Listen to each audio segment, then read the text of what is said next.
Sampha is a British musician, songwriter, producer, and singer. His active career started in 2009, and he collaborated with lots of names that I know but can't be bothered to list. His first album was released quite a bit later in 2017, and it won the Mercury Prize, which is a coveted UK New Music Prize. Not necessarily new music, I think. Anyway, his second album was released in 2023. Hi, my name's Dan, and this is a review of the album Process by Sampha. And that was his first album. It was released in 2017, and it's my first time listening to it. And I'm going to claim this as being experimental R&B, although both Wikipedia and Acclaimed Music have this listed as alternative R&B. I don't know what makes something, well, it's alternative, I guess, in that it's not mainstream. Um, and it's definitely not mainstream. It's the kind of thing that kind of hate to review, in that I find it hard to describe, but also kind of love that because it challenges me to think. So it's this kind of love-hate thing of these difficult to describe albums. Definitely it takes the feel of R&B and then messes with it. My problem was trying to articulate or even identify what are the ways in which that's done. So bear with me. I'm having an attempt here. If you disagree with me, please do say something in the comments. So I think it's somewhat emptied out, or it's got an empty feel to it, even though often there's a reasonable amount of stuff going on. And then a lot of effects are used to plasticize, make things feel kind of artificial. In fact, I think the phrase "an overabundance of effects" might apply, as if the effects themselves were an instrument in their own right, and maybe that's the central idea. It's got a sonic strangeness to it. It's a bit like somebody making a house, but all the walls are wonky, so like a Tim Burton kind of house. It gives that feeling of being off kilter and strange. Um, don't want to get into all of the effects. I did spend quite a bit of time listening and trying to work out what some of the effects are that have been used. Some of it is quite a bit of use of heavy damping on the tone to muffle, so it loses all the edge, as if somebody's put a blanket over something.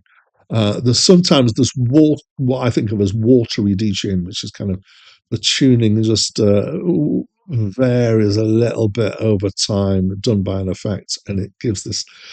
It's an effect I don't like. It gives an unsettling feel. There's a light but long reverb thing, so it's reverb that doesn't kind of hit huge when something makes a sound, but it's there in the background as for a long time, giving this kind of reverberating effect. And even when there's quite a lot going on, there is a feeling of isolation between the elements, as if it certainly doesn't feel like a band playing together. It feels like the kind of the stuff.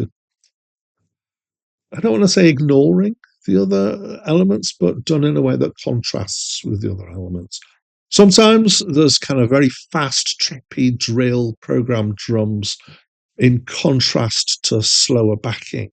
There's lots of little elements that are used as decoration.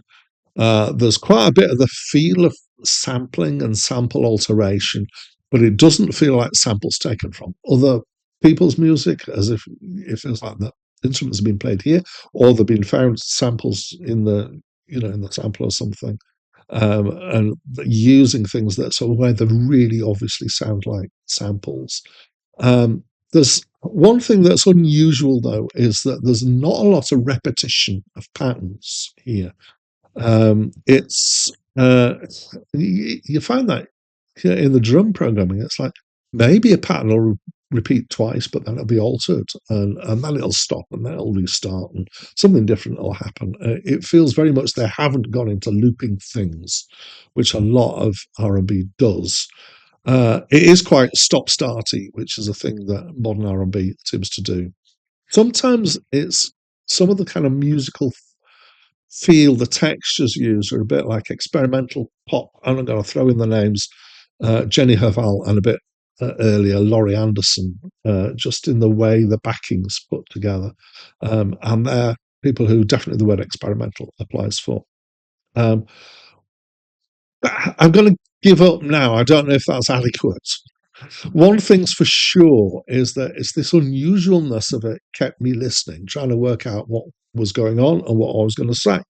So that's the end result of that. Uh, his voice is quite particular. He's got a high voice. He's got a certain resonance to it that makes it sound quite sad. The ornamentation in the singing is quite strongly R&B, and I think I would say I didn't like his voice much. The tone wasn't one that I like, but I would say it's fairly effective in the context. The songs are a variety of life experiences, particularly not happy ones. When at points when I dug into the words, I found that there was interesting stuff being said. Blood on Me seems to be about bullying. No one knows me like the piano. It's kind of nostalgia and memories of his mother and life with her, but also bittersweet memories, definitely. Um, Finally, we come to the ultimate difficult question for me on this album: did I like it? And as a whole, I have to say, not really.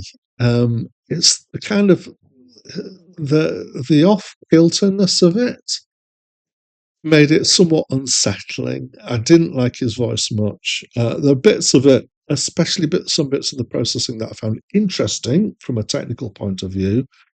The words were when I absorbed them, I was reasonably taken with them, but overall, I felt I've used that word already, unsettling.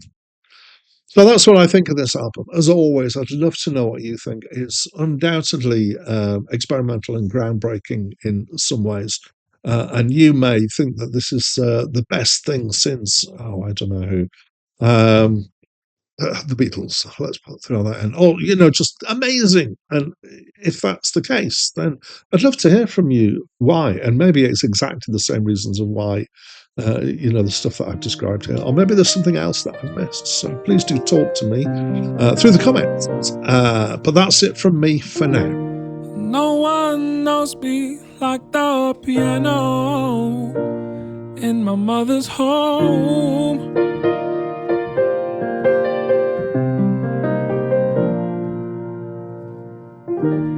You would show me I had something